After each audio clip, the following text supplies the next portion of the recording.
अखिल भारतीय बार परीक्षा 30 नवंबर 2025 को आयोजित होने जा रही है। परीक्षा के आवेदन आदि की संपूर्ण जानकारी हम आपको अपने ब्लॉग AIB20 पूरी जानकारी एक साथ में दे चुके हैं। उसके बाद हम आपको परीक्षा के महत्वपूर्ण कानूनों की सभी कानूनों की तैयारी कैसे करें 1, इसके बाद तैयारी दूसरे महत्वपूर्ण कानून की 2, तत्पश्चात सिविल कानून की तैयारी 3, जिसे आप पोस्ट में दिए गए लिंक पर क्लिक कर देख सकते हैं।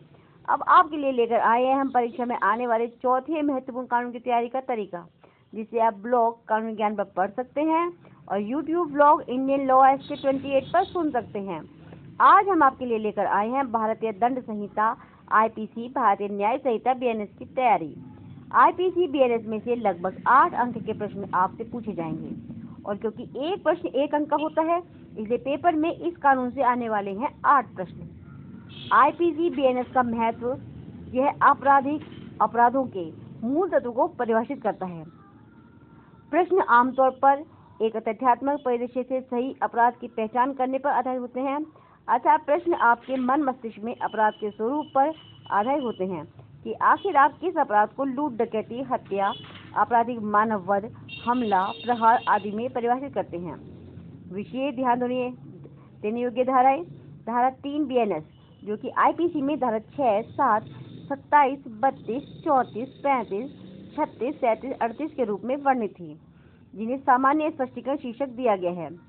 धारा 14 से लेकर धारा 33 BNS, जो कि IPC में धारा 76 से लेकर 95 तक, व धारा 34 से लेकर धारा 44 BNS, जो कि IPC में धारा 96 से 106 में सामान्य अपवाद के रूप में वर्णित थी, जैसे कि आत्मरक्षा का अधिकार, प्राइवेट डिफेंस।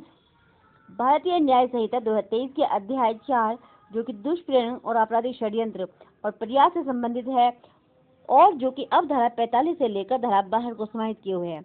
ये धाराएं भारतीय दंड संहिता 60 में 107 से लेकर 120B तक और धारा 511 के रूप में वर्णित थी। भारतीय न्याय संहिता 2023 के अध्याय 5, जिसमें धारा 63 से लेकर धारा 99 तक वर्णित है, जो कि भारतीय दंड संहिता 60 में 376, 354, 498 जैसी संवेदनशील धाराएं रही हैं और जो कि महिलाओं और बालकों के विरुद्ध अपराधों से जुड़ी हुई है। BNS के अध्याय 6, जिसमें धारा 100 से लेकर 140 तक संवेदनशील धाराएं हैं, जो IPC में 299 से लेकर 374 तक मानव शरीर के खिलाफ अपराध, आपराधिक मानव वध, हत्या, अपहरण, हमला को उजागर करती थी। साथ ही इसमें अव्यय धाराएं भी शामिल हैं, जो BNS में नई जोड़ी गई हैं। धारा 111 संगठित अपराध, धारा 112 छोटे संगठित अपराध और धारा 113 आतंकवादी कृत्य है। BNS के अध्याय 17, जिसमें धारा 303 से लेकर 334 तक वर्णित है, जो कि IPC में 379 से 462 के रूप में वर्णित थी।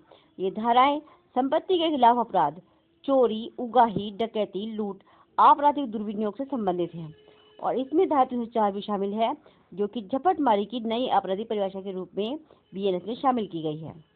BNS की धारा 80 से लेकर 87 तक, जो कि विवाह से संबंधित अपराधों से जुड़ी हैं, और धारा 356, जो कि मानहानि के अपराध से संबंधित है और IPC में धारा 304B से 366 तक और 499 के रूप में उपरोक्त अपराधों को परिभाषित करती थी। अब जानिए कि तैयारी कैसे करें। प्रत्येक अपराध के आवश्यक तत्वों को समझना महत्वपूर्ण है। समस्या आधारित प्रश्नों के लिए पहले प्रश्न पढ़ें, ध्यान से पढ़ें और फिर BNS में संबंधित अध्याय पर जाएं। उदाहरण के लिए यदि प्रश्न चोरी से संबंधित है तो सीधे संपत्ति के खिलाफ अपराध वाले अध्याय पर जाएं।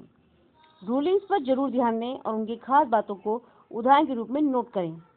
बेयर एक्ट में धाराओं के नीचे दिए गए उदाहरणों पर खास ध्यान केंद्रित करें, इससे धाराओं को याद रखना आसान हो जाता है।